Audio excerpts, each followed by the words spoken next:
So, friends, we are exploring Likutei Sichos, volume Tez Zayin 16, Beshalach, Sicha number 4. This is about Eruv Tafshilin. The Sicha will explore. It's related to Beshalach, by the way, because as we're going to see later in the Sicha, there are verses in today's portion that hint to that mitzvah. The Sicha is going to talk about two types of Eruvs: Eruv Tafshilin and Eruvei Chatzerot. The Eruv Tafshilin is the procedure, ceremony, if you will, that allows us to cook on Yontif for Shabbos. So let's argue Yontif is Friday, and then there's Shabbos. So on Yontif, you're allowed to cook for Yontif itself. You're not allowed to cook for Yontif for weekday, because that's a biblical prohibition. You can only cook on Yontif that which is needed for Yontif. What about for Yontif to Shabbos? That's okay, biblically, because Shabbos is a step up on Yontif. However, the sages said, no, if we allow you to cook on Yontif on that Friday, not only for that day's meals, but also for the next day's meals, Shabbos, people will think, oh, Yontif, you can just cook. You can cook for Shabbos, you can cook for Tuesday. You got guests coming over later. On Chol Hamoed, you're going to cook for that too. And that's a biblical prohibition. So protect ourselves from that sin. They said, we're going to allow you to cook on Friday for Shabbos, which is a necessity. You got to have fresh food for Shabbos, provided that you create an eruv, which essentially means a reminder. And how do you do it? You cook food, you prepare food. Typically, it's a baked food like a matzah or a challah and an egg or a piece of chicken. So it's one baked thing and one cooked thing. And this is done before Shabbos, before Yontif. So on Thursday, erev Yontif, or prior. And then you keep it in your house, so to speak, for the duration. And that allows you to cook on Friday for Shabbos, on Yontif for Shabbos. And the concept is because you're theoretically already started cooking for Shabbos on Thursday. So you're just continuing. And it's a way really to remind us that we should not take Yontif lightly, and that the permissibility for it is only because we're cooking for Yontif or for Shabbos, but not, God forbid, to cook on Yontif for a weekday. That's really what an eruv does. An eruv is really a reminder. And similarly, a Eruvei Chatzerot is the same concept, that in a place where you are allowed to carry biblically, but not rabbinically. For example, a closed domain, but has separate domains. So if you're staying in one hotel, many people, you have your own private room, or a condominium complex, or a gated community. Everyone has their own private space. Conversely, though, it's also gated in. So biblically, it's not really a problem. But King Solomon, who actually taught us Eruv, it's one of the 7 mitzvahs of the sages, told us that if we carry all over the hotel, all over the condominium complex, all over the gated community, we'll eventually forget the whole law of prohibition of carrying on Shabbos, because we're going to reason, what's the difference if I'm carrying in the gated community? I'm not in my house. I'm in the general area. So maybe I can carry in a private community which doesn't have a gate. And then I can expand that to carry in the city. I don't know. And we forget the whole law of carrying. And therefore, he made a rule that you need an eruv. Again, it's the purpose of an eruv as a reminder. There's a lot of discussion parenthetically what the word eruv really means. It means to mix, that all the people are connected, like the plague of Arov is a mixed multitude of animals, that all the Jews are connected through the eruv. This is more applicable by the Eruv Chatzerot, carrying type eruv. Or Arov, eruv is from the word arev, a guarantor for a loan, or a guarantor for a wedding, and that Jews are arevim zelazeh, we are guarantors for one another, and therefore this is symbolic of that, and therefore we become one big family and we can carry. Now, in both of these eruvs that we just discussed, namely Eruv Tafshilin, the eruv which allows you to cook on Yontif for Shabbos, on Friday for the Shabbos, and the Eruv Chatzerot allowing you to carry, both involve the food. In the case of a Eruvei Chatzerot, you also have to make sure the area is enclosed. But in addition to it being enclosed, you have to have food in a common area, or in one area which connects the people and says, look, they're really all sharing because they have one set of food for all of them. And similarly, of course, Erev Tafshilin, which is all about the food. So the question of the Sicha is, the discussion is, what happens to that food? It is set aside before Shabbos, before Yontif.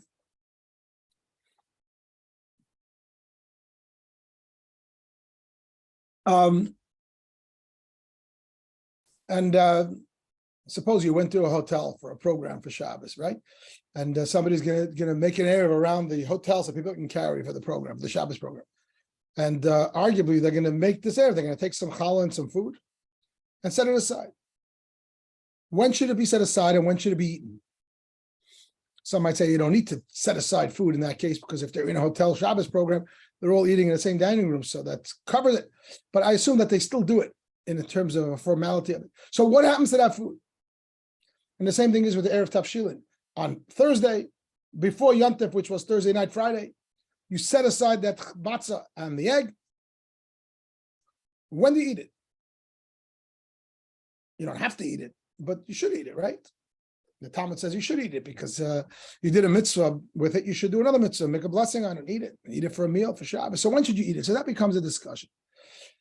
So the classic poskim Haril Marshal, these are 14th and 16th century poskim halachic decisors, respectively. They rule that although nominally one may eat these right away as soon as Shabbos comes in the case of the Erev Chatzeret, or as soon as you finish cooking for Shabbos in the case of the Erev Tafshilin.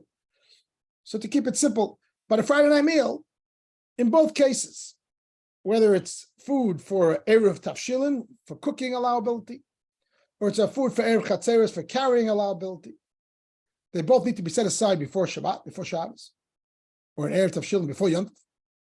But that night, they could be eaten. On Friday night, they could be eaten.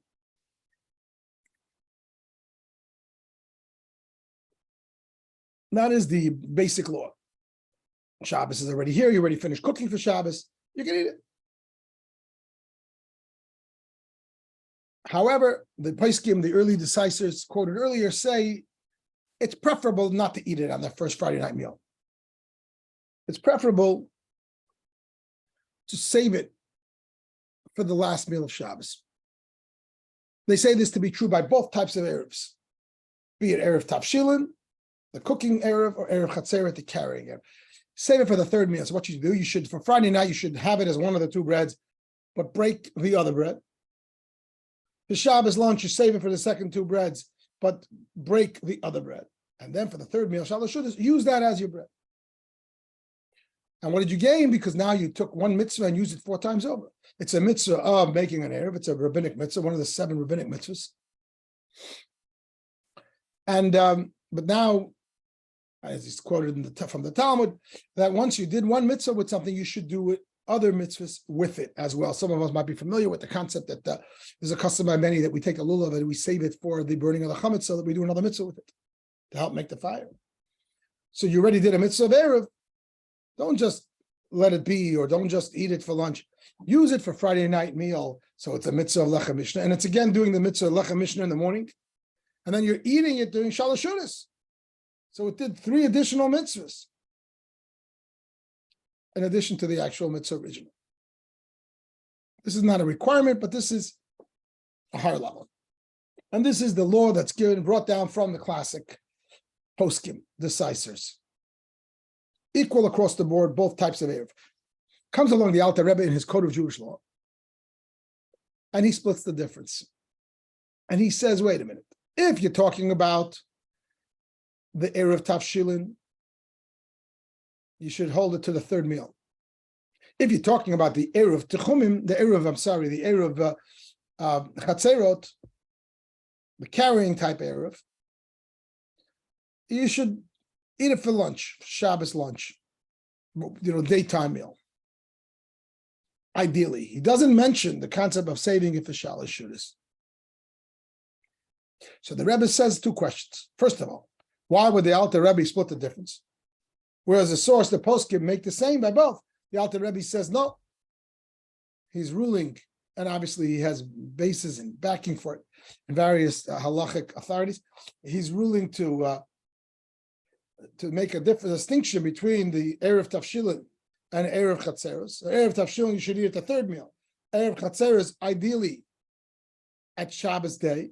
Why is he making that distinction? Why doesn't he just follow the model of the poskim And that say that the halacha is the same in both. Meaning the halacha in the most beautiful fashion. And then the Rebbe asks another general question. Why would the Alter Rebbe tell us to wait to that third meal to do the mitzvah of eating it? It's not really a mitzvah to eat bread by the third meal. Remember, the theme here is that we did a mitzvah with something, we want to do more mitzvahs with it. Eating bread on the Friday night meal and the Shabbos day meal and having two breads is a mitzvah because it's a requirement. Eating bread at the third meal, according to many opinions, is not a requirement. Some say you certainly don't eat two breads. Some say you don't even need one bread. You can eat mizonos, and cookies and cake. Some say you can even suffice with fruits. It certainly doesn't have the same level of obligation as the first two meals of Shabbat. So why would the Alter Rebbe have you eat it at that meal? If he's trying to have you do a mitzvah with it, he should have you eat it by the prior meals, by the morning meal. What's gained by saving it for the third meal when it's not a mitzvah requirement anymore? Those are the Rebbe's two questions. The Rebbe is going to answer this by introducing the background. What is the thematic meaning of the mitzvah of Erev Tavshilin? And based on this, we will see, it will all come out, the beauty of that mitzvah, and it will explain this distinction and answer both of our questions. Let's bring up a spreadsheet. And let's catch ourselves up. So this is where we are. When to eat the food of the Erev. So the Ma'aril and Marshal, the two classic decisors, the poskim, they say the same thing by both Erev Tavshil and Erev Chatzeres, that the nominal law is you can eat it on Friday evening, or earlier even if you already finished preparing for Shabbat, but that's just to keep it simple. However, it's optimum to wait till the third meal. Why? Because it's good to use a mitzvah for more mitzvahs. And they say this by both of these things, and it has a Talmudic source. As mentioned in the Talmud.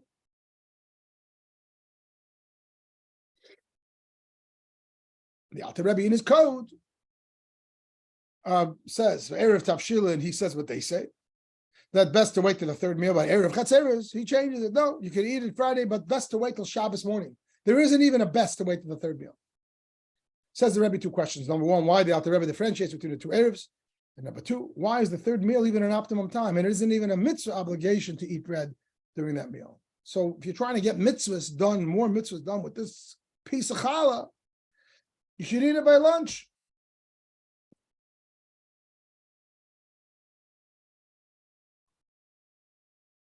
So the Rebbe comes along and tells us, let's study some Gemara. Let's find out.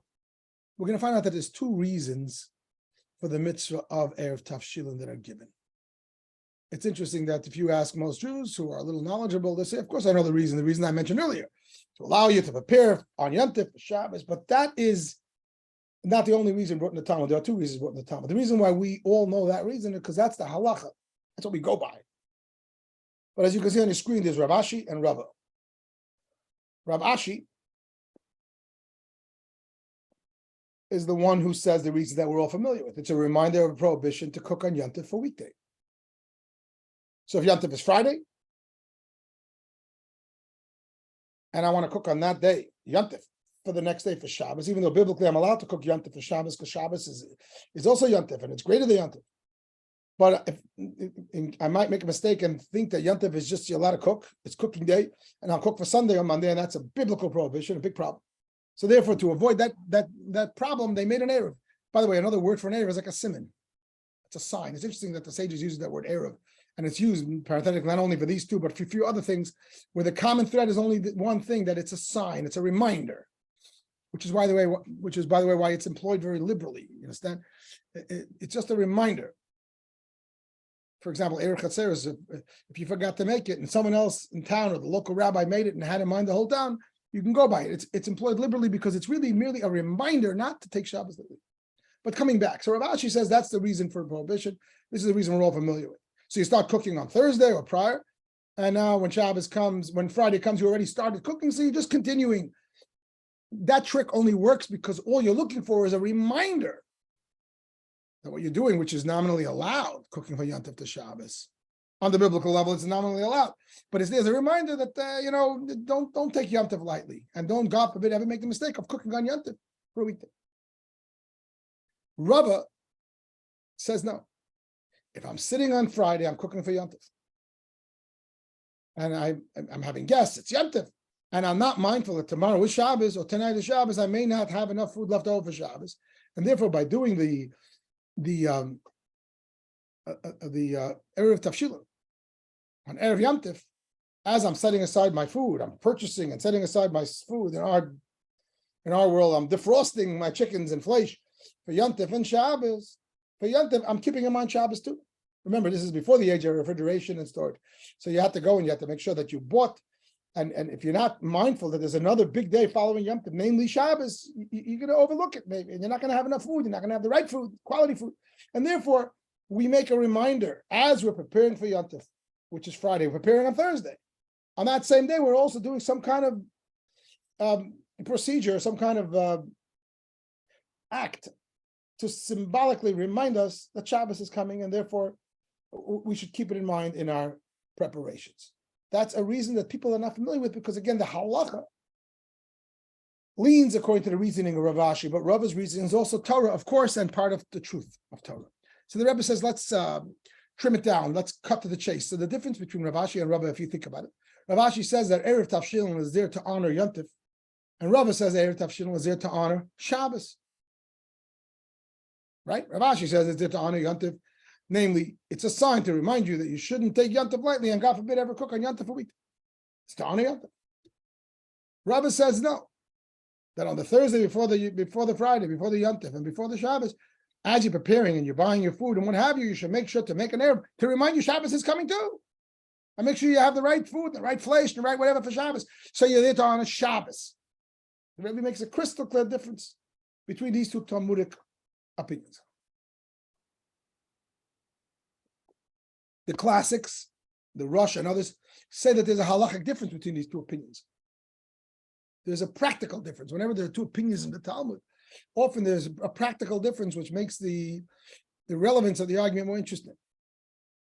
The difference is, when can I prepare this Erev? I have to cook up this egg or this gefilte fish or a piece of chicken, whatever people do, and the piece of bread. When I make a blessing, when should I prepare it? Do I have to prepare it on Thursday, Erev Yom Tov? Or could I do it on Wednesday? Or could I have done it on Sunday when I had the day off from work and I had more time and get it out of the way? What's the ruling? Or must it be done that day? So the Rosh explains, depends which way you go. Rav Ashi's thinking is that it can be done anytime prior. As long as it is still in existence on Erev Yom Tov, doesn't matter if it's prepared on that Thursday or prepared on Wednesday, prepared on Sunday. As long as it's still here, when Yom Tov comes in, it's fine. As long as it's still here, I guess when you're cooking the food on Yom Tov, it's fine. But when you prepare it, that's up to you. Why would we care? But according to Rava, no, the Erev needs to be prepared on Thursday, on Erev Yom Tov. Because since it's a reminder about Shabbos preparations, that they shouldn't be overlooked when you're doing the Yom Tov preparations, it's got to be done on the day when you're doing those preparations. Whereas according to Rav Ashi, it's more of a protective measure that we shouldn't overlook the prohibition, and therefore we start cooking in advance. But who said we can only start cooking on Erev Yom Tov? We can start cooking 2 days before, a week before. So that becomes a practical difference. The halacha, by the way, is that you don't have to prepare the Erev on Erev Yom Tov. You can prepare it earlier, but it's optimum to prepare it on Erev Yom Tov. So what do we see from that halacha? Ideally, prepare it any time, which means halacha goes at the side of Rav Ashi. However, optimally, we should try to do both. It's almost like us Chabadniks, we also wear Rabbeinu Tam Tefillin. Not that we're not sure what the halacha is, but obviously Rabbeinu Tam also has a very powerful message. Rava has a message, and optimally, we should try to include that message as well. And therefore, ideally, we should prepare it on Erev Yom Tov, which would be in line with Rava's thinking, and that becomes the halacha. The Rebbe further trims it down and says, if you look at it, you observe it, you realize that Rav Ashi is saying that this mitzvah is negative in nature. It's protective against sin, against violating Yom Tov. Not negative in a negative sense, but half of Judaism is negative, is thou shalt not. Don't do this because you're violating Hashem's will. as opposed to do this because you're embracing Hashem's will. In the case of Erev Tavshilin, if it's to honor Yontif, which means it's a protective measure not to violate Yontif. So it's a negative, it's a protection against a violation. Whereas in the thinking of Rabbi, it's a positive, it's a reminder of the holiness of Shabbos, and the Shabbos deserves the right attention. Says the Rebbe, and here's where it becomes brilliant, the Sicha, if you could say so, that the Rebbe says, now that we understand this, we have these two opinions, and we have the way they're viewed by commentary, and we're distilling them down to understand that one is honoring Yom Tov, one is honoring Shabbos. One is seeing the mitzvah as a negative and protection, and one is seeing it as a positive. We explore the Talmud further, we find that there's a discussion in the Talmud, what's a biblical verse as a source for this mitzvah? Now, to be clear, this is a rabbinic mitzvah, it's not biblical. However, in many cases, the sages will look for what's called an asmachta. Asmachta means from the word samuch or smicha, to lean. When a rabbi gets smicha, they lean his hands on him, proverbially. A biblical verse the sages could lean on. In this case, who's the sages? Shlomo HaMelech. And this is the classic. This is the first of the rabbinic mitzvahs, I believe. So the Talmud says, let's find a verse, asmachta, because if the Torah meant that we're going to do these mitzvahs, and they're actual mitzvahs, as opposed to all the laws that the Chachamim put in, which are fences around the Torah, like muktzah and many others. Most of Jewish law is rabbinic in nature, because of fences and because of enactments and because of what have you. But there's 7 mitzvahs where we actually make a bracha, Asher Kidshanu b'mitzvot, that you commanded us to do this because God commanded us to follow the sages, etc. There's only 7 of them, including Chanukah and Purim and Shabbos licht and washing your hands for bread and blessing before you eat, as opposed to after you eat, which is biblical, and the Erevs. So therefore, because it's considered a mitzvah, we look for a verse in Torah which is something to lean on. Parenthetically, it is said that Chanukah and Purim, for example, if you look in the portion of Emor, in Leviticus, when it lists all the holidays in order, immediately following that is the portion discussing the menorah in the temple. Aha, it's a hint to Chanukah. It doesn't say the word Chanukah, but it hints to Chanukah by the menorah. And the next section is a showbread, which hints to Purim. When Purim, it's a mitzvah to eat a meal and celebrate. That's what Purim is all about. Mishta v'simcha. So the sages would look for an asmachta. So the Talmud says, what's a asmachta? What's a hint or a verse of the Torah for E.T., Erev Tavshil, to lean on? So the Talmud brings 2 different verses. One is from today's portion of Beshalach. That which you bake, shall you bake. Now, nominally, what it means is that the Torah is being poetic almost, that whatever they need to prepare for Shabbos, they should do on Friday. So the language is that which bakes, you should bake. That which you want to cook, you should cook. But the sages derive from it that what can you bake? That which you already started baking. You can cook what you started cooking, which is hinting to the Erev Tavshilin. And then another sage says, you know what? There's another verse. Remember the holy day of Shabbos to honor it. And that too is hinting to the Erev. Says the Rebbe something brilliant, that these 2 verses, if you think about it, why do we need both verses? And the Rebbe, if you look in Rashi seems to go to say what the Rebbe is now going to say, that they line up with Rav Ashi and Rabbi respectively. Being Rav Ashi is all about seeing Erev Tavshilin and honoring and protecting Yom Tov. It's a negative protective measure against violation of a holiday. Therefore, the language is that which you baked, can you bake? Nothing else. Conversely, Rava's approach, that it's a positive mitzvah to honor Shabbos, so you have the right food for Shabbos, etc. A verse that alludes to it might be Zachar es Yom HaShabbos L'Kachek. Remember the whole day of Shabbos. It's about Shabbos and it's about positivity. It's about honoring Shabbos, not about protecting something from being violated. This is already brilliant. Rebbe is taking 2 verses wrote in the Talmud, unrelated to this argument, and albeit using a hint in Rashi to say that it falls right in line with this 2-column situation, as we discussed.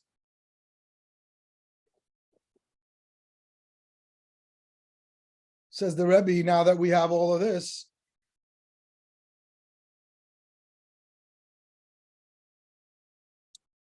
we understand the law that the Alter Rebbe says. What did we say? What's the law? that one may eat the Erev on Friday evening. Ideally, it's just nominally, basically, if you want to do the mitzvah on a basic level, you can eat the Erev Tavshil on Friday evening. But better to hold to the third meal. What does that mean? Tell me the law. Why is there one way to do it and then there's a better way to do it? Well, now we know. Since the halacha is Rav Ashi's way, the basic way of doing the mitzvah is that it's just a protection from violation. So therefore, you can eat it on Friday evening. Like, why not? The minute you finish cooking for Shabbos, you no longer need that proof. You don't no longer need that the protection, the protective measure from violating Yom Tov because you finished cooking already. However, it's better to hold it for the third meal. So the Rebbe says something brilliant. In addition to what the language of the Talmud is, that when you do a mitzvah, you should do other mitzvahs with it. The Rebbe says, the Alter Rebbe in his language alludes to it. It's not only better, but it's mitzvah min hamufkar. It's actually a much higher level than the mitzvah. Says the Rebbe, this is the big innovation of this Sicha, to my understanding, that eat it by the third meal, being that the Erev Tavshil is not just a protective measure, but on a higher level, of Rava's level, it's also a positive to honor Shabbos. By all means, let it stick around throughout Shabbos and bring it by every meal. You'll be honoring Shabbos. You'll be remembering Shabbos. It has a positive message. It's an object that tells you Shabbos is holy, Shabbos is special, Shabbos is wonderful. So let it stick around until the last meal, because then you're doing more of its theme, of its purpose of honoring Shabbos. Brilliant. Not just a generic thing. Let's try to do as many mitzvahs. It's that too, but the Rebbe says if that were the case, we wouldn't push it off to the third meal. We would eat it at the second meal because the third meal isn't really a mitzvah. If we were just looking to get more mitzvahs, we would put it at the Friday night table, and the Shabbos lunch we would eat it. Because Shalosh Shudas is not a mitzvah to eat really bread. We save it for Shalosh Shudas because in addition to the idea that we want mitzvahs, we also want to honor Shabbos. We want to do the mitzvah of Erev Tavshilin, not only Rav Ashi's way, but Rabbi's way. Not only honoring Yom Tov, but also honoring Shabbos. Not only a protective guardian against potential violation, but also a positive honoring of Shabbos and the holiness of it. And therefore, keep it throughout Shabbos. And this answers both of the above questions.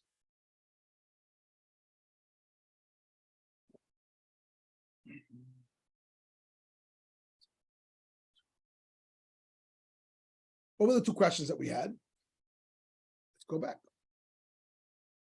Two questions were, why would the Alter Rebbe differentiate between the two Erevs?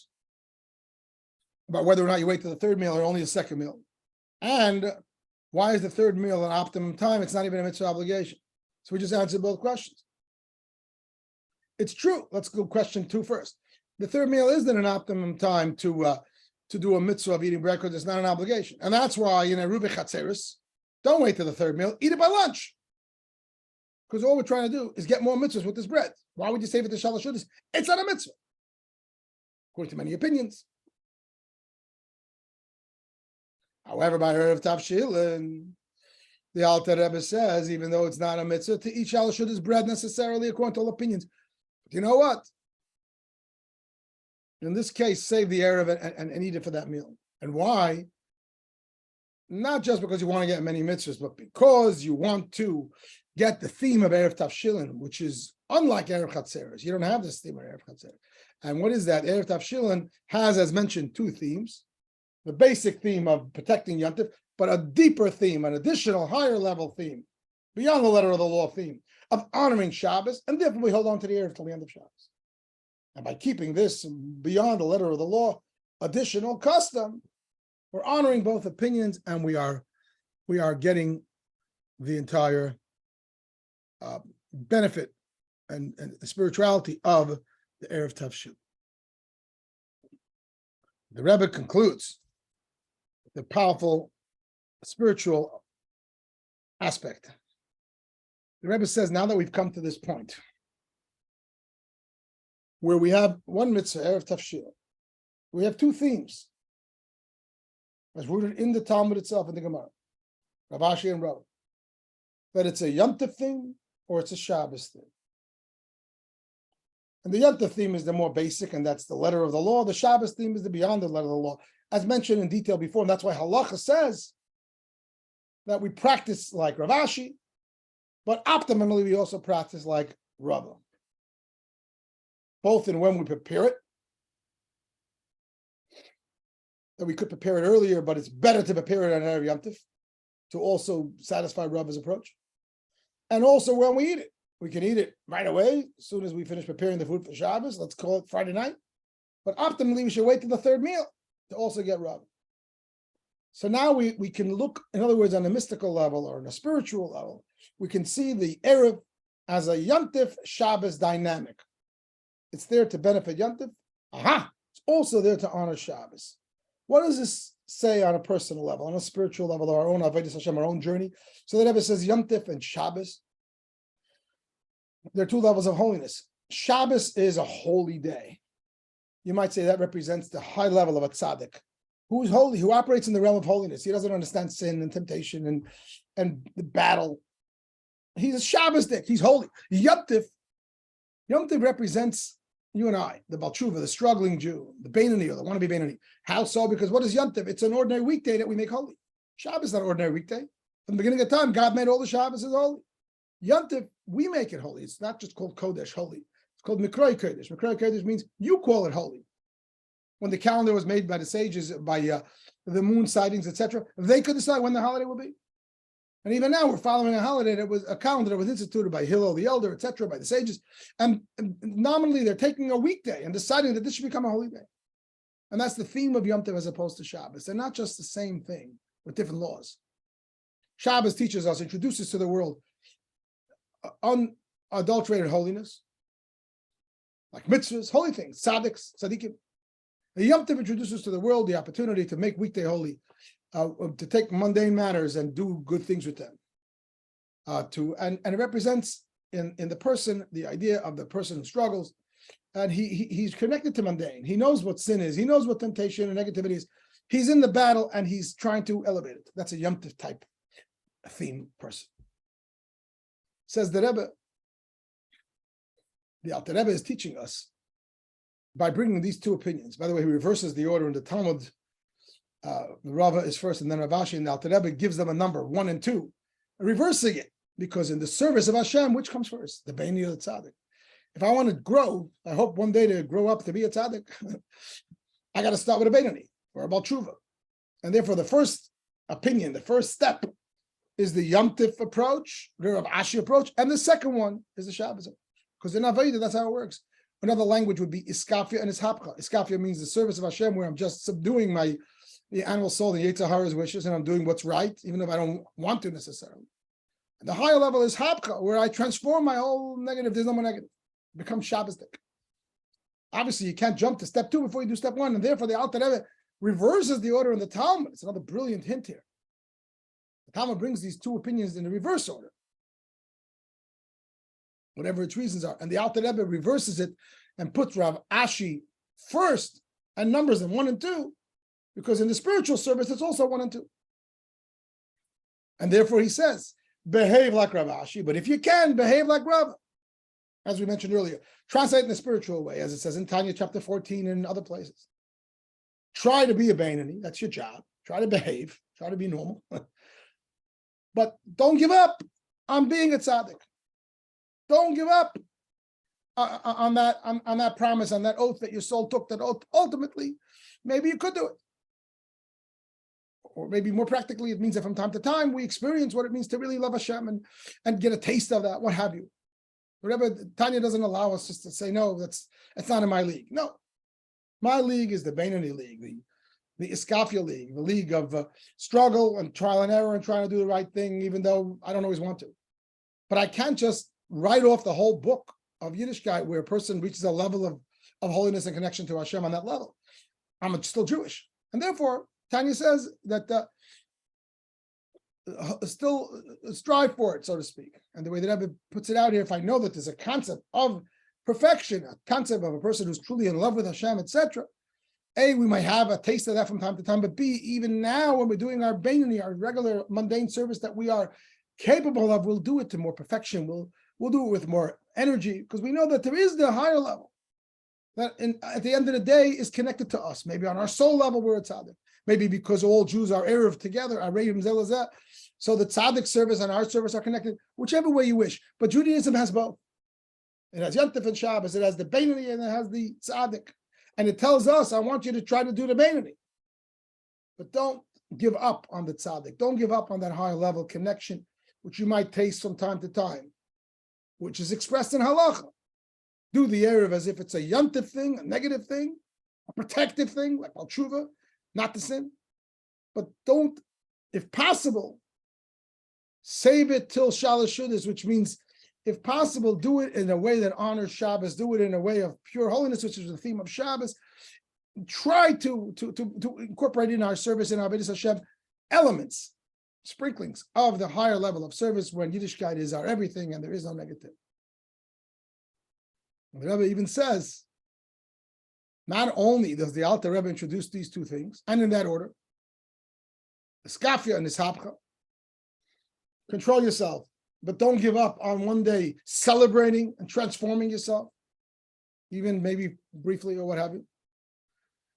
The Rebbe says, and therefore there's the two opinions and the two themes of the Yom Tov theme of this Erev, Tavshilin, and the Shabbos theme. But the Rebbe says it stretches it to its furthest degrees. We don't just bring it on Erev, on Yom Tov and eat it on Shabbos.